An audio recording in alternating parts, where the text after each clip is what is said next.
Daf Yomi, Tractate, Zevachim, page 87b, top of the page.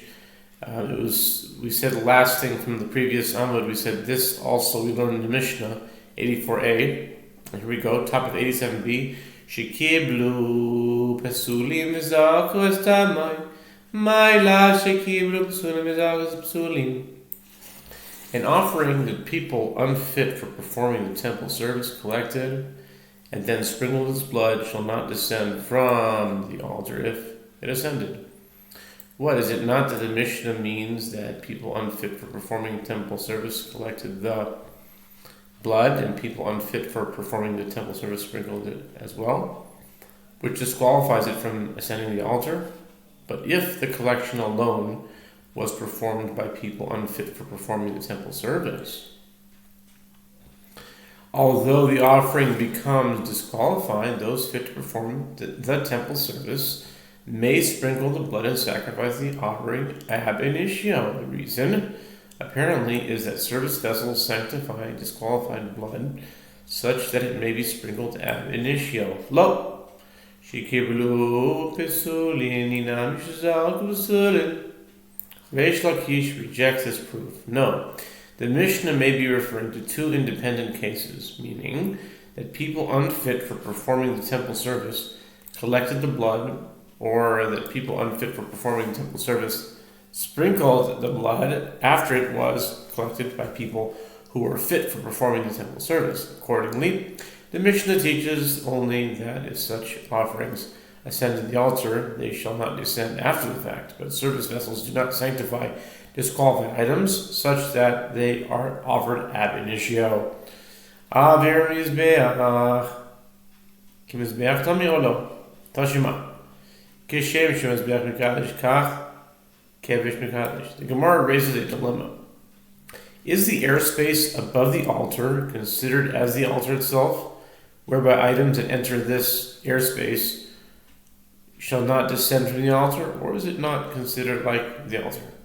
The Gemara suggests, come and hear the Mishnah, which states, just as the altar sanctifies items, so too the ramp sanctifies items, and they ascended upon it, and if they ascended upon it, they shall be sacrificed upon the altar and shall not descend.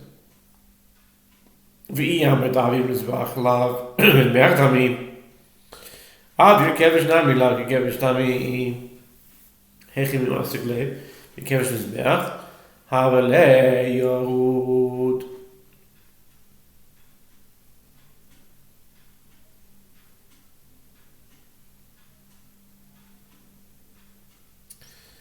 And if you say that the airspace above the altar is not considered as the altar itself, then the airspace above the ramp as well should not be considered as the ramp.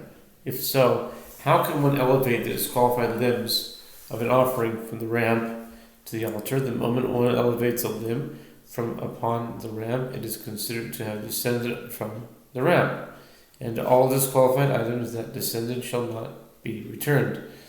Denagile havin yesh ben kevesh lamizbeach rubo lakevesh kevesh rubo lamizbeach kemizbeach.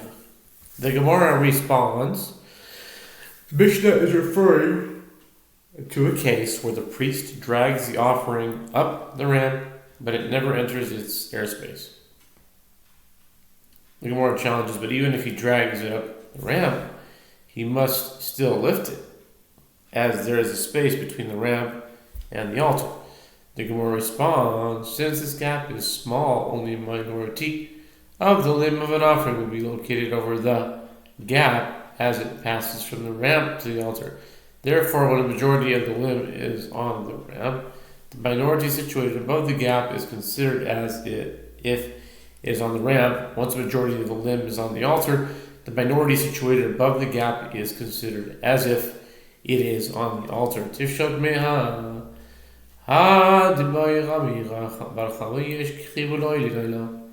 The Gemara asks, if so, resolve from this Mishnah, the dilemma that was raised by Rami Bar Chama. Is there a connection of limbs that ascend upon the altar? Meaning, is there an offering considered a unit such that even those parts do not ascend the altar shall be considered as if they're upon it, or is there not? And each part is considered independent. Based on the previous answer, resolve the dilemma by saying that there is a connection of limbs. The Gemara responds, this is not difficult, as one may indeed resolve Rami Bar Chama's dilemma from here. Maskif la Chanan b'yam tavir mizbeach dami oila saoif dipasla b'machshava hechi mishkachat la.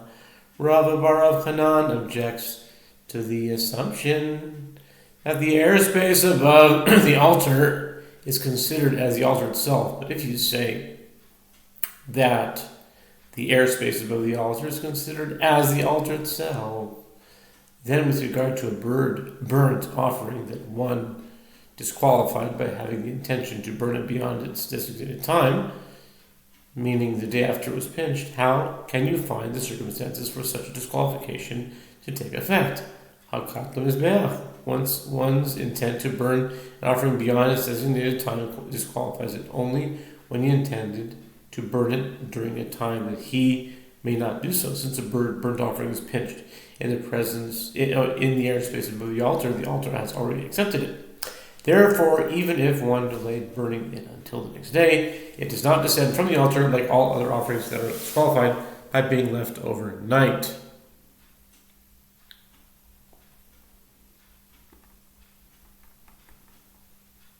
Maskif love Shimi Bar Ashi Alma לא משכחת לה כגון גמר מולקה על מנת להורידה למחר ולהעלותה ולהקטירה. Rav Shimi Bar Ashi explains to the objection raised by Rav Bar Chanan, why is it not possible for a burnt offering to be disqualified to the intention to burn it beyond its designated time?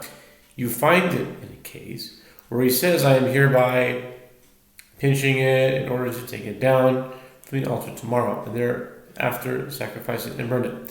If he takes it down from the altar the next day, he may not subsequently return it there for burning, as all disqualified items that have descended from the altar shall not be returned to it.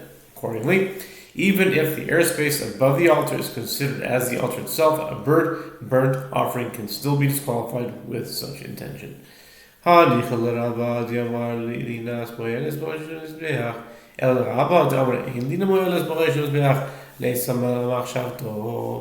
Gemara questions the objection of Rav Shimi Bar Ashi. This works out well according to the opinion of Rava, who says that disqualification of being left overnight is effective even when the offering is at the top of the altar. Accordingly, if he were to take the burnt offering down from the altar the next day, he may not restore it to the altar for burning. But this is difficult according to the opinion of Rabbah, who says the disqualification of being left overnight is not effective when the offering is at the top of the altar, and therefore even if the next day he removed the burnt offering from the altar, he must return it there to burn it, as it has not been disqualified. If so, his intention is not significant. Why does he need to disqualify a burnt offering with such intention? L'Rabba nami mishkachas la kegon te'amar harini molaka amenasto nira kodem amud hashachar ule'alad le'achar amud hashachar. Rav Shimi Bar Ashi responds, according to the opinion of Rabbah as well, you find a case of a burnt offering that is disqualified due to one's intention, such as where he says, I am hereby pinching it in order to take it down from the altar before dawn, and to then sacrifice it after dawn. In such a case, where the offering is removed from the altar before dawn, even Rabbah would agree That one's intention renders a bird's offering disqualified by being left overnight. Lehachkisa mehem tifshon miha tifshon. Lehachkisa miha tifshon. Te'avir mizbeach tamid. These are the daitach avir mizbeach lo mizbeach tamid. It's the middle of a deal. We'll stop here. We'll start over again. Tomorrow. Rav Shimi Bar Ashi adds, irrespective of the validity of the proof of Rav Amar Rav Hanan, in any case, resolve the issue to this side. Meaning, if in favor of the claim that the airspace above the altar is considered as the altar itself, as if it enters your mind that the airspace above the altar is not considered the altar, stop here. We'll go over it tomorrow. God willing.